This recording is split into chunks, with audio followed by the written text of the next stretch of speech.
Donc une ligne se compose généralement de 6 stop flottes, d'aplomb et d'un émeri. Surtout bien coordonner votre ligne. Bien coordonner votre ligne. Je ne vais pas utiliser un stop float L sur du 14 centièmes. Ça va pas le faire. Donc achetez d'abord une ligne pour voir sa composition. En termes de nylon, le nylon que j'utilise, c'est du nylon coulant. Du nylon coulant. Ce genre de nylon coulant. Ici c'est du transparent. Et ici ce symbole, c'est le symbole Erabuna. Le symbole Erabuna, c'est quand même un signe qui peut vous diriger sur un nylon coulant. Donc celui-là, je l'utilise 1%. J'utilise généralement, c'est celui-là. Celui-là, c'est du camouflage. Toujours le symbole Erabuna. Donc celui-là, c'est du 3, c'est du 28 centièmes. Pour la carte. Vous en avez aussi ici, du 2. Donc quand vous faites une ligne, utilisez par exemple encore deux lignes du 3 et en bas des lignes du 2, du 2,5, du 2.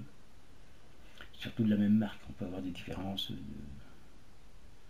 entre deux nylons de marques différentes. Donc, une fois que vous avez déterminé les éléments qui composent une ligne, vous les achetez soit sur AliExpress, soit sur Temu, ou alors chez votre détaillant. Bien entendu, tous ces éléments se vendent séparément. On peut avoir ici des stops S en taille S couleur noire, ici du 2S en couleur transparent avec ici un stop supplémentaire qui se met au niveau du lacron. Vous pouvez acheter aussi des tétines séparément, si vous voulez des modèles de tétines en taille M, des kits complets à monter, ici 5 kits, les plombs pareil, vous pouvez les avoir au détail, des stop flots par bouquet de 300, les émerillons pareil au détail.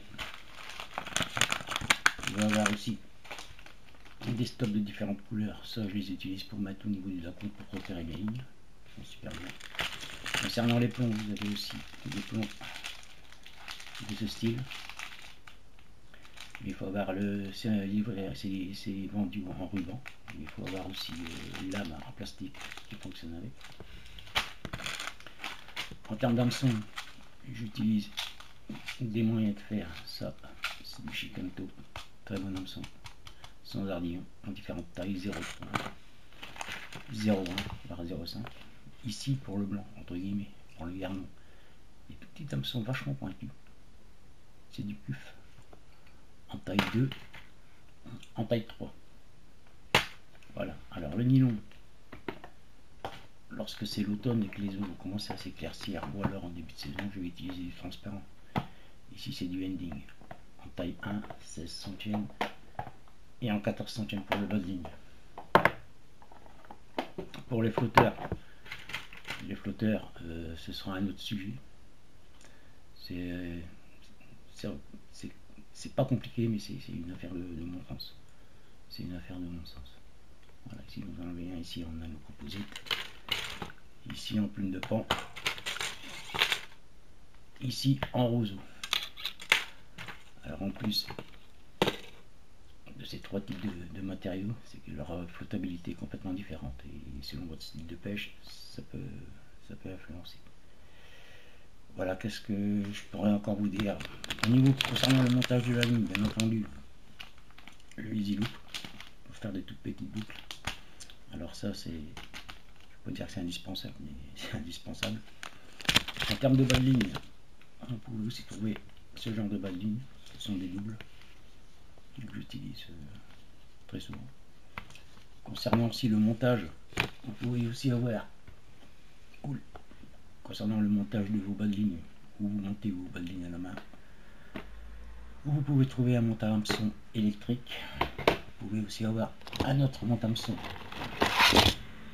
celui-ci, très bien aussi, fonctionne parfaitement. Au niveau rangement de vos lignes, vous pouvez avoir ce style de dévidoir en mousse, très bien, un autre style de dévidoir. Celui-ci, vous pouvez ranger le pont à l'intérieur. Excellent. Bien entendu, une fois que vous avez réalisé vos lignes, il va falloir les ranger. Alors les ranger, vous pouvez utiliser un organisateur. Ce type d'organisateur, par exemple. On peut ranger les footers, les lignes et les bas de ligne. Un autre type, je viens juste de recevoir, sur le même principe. Ou alors, ce genre-ci, en aluminium, très léger, très pratique et très joli. Quoi qu'il en soit, il ne faut jamais oublier que quand vous allez monter une ligne, bien coordonner l'ensemble en fonction du poisson ciblé et en fonction de la longueur de votre canne. Si j'utilise une canne de 7,20 m, je peux m'amuser à mettre un flotteur de 0,8. Il faut envoyer la ligne à 13 mètres. Donc je vais utiliser le gros flotteur. Donc de gros plombs pour éviter au lancer que votre boule de pâte ne se décroche, surtout si vous utilisez des cannes rigides. En réalité, plus votre canne sera souple, plus vous aurez de la facilité à envoyer votre boule de pâte, surtout si elle est fragile. Voilà pour l'ensemble des accessoires. Il y a de quoi monter pas mal de lignes. Sur ma chaîne, sur mon onglet communauté de ma chaîne, vous trouverez aussi d'autres renseignements concernant les différentes tailles et différents hameçons, afin de mieux vous coordonner ensemble. Voilà, j'espère que cette vidéo vous aura intéressé.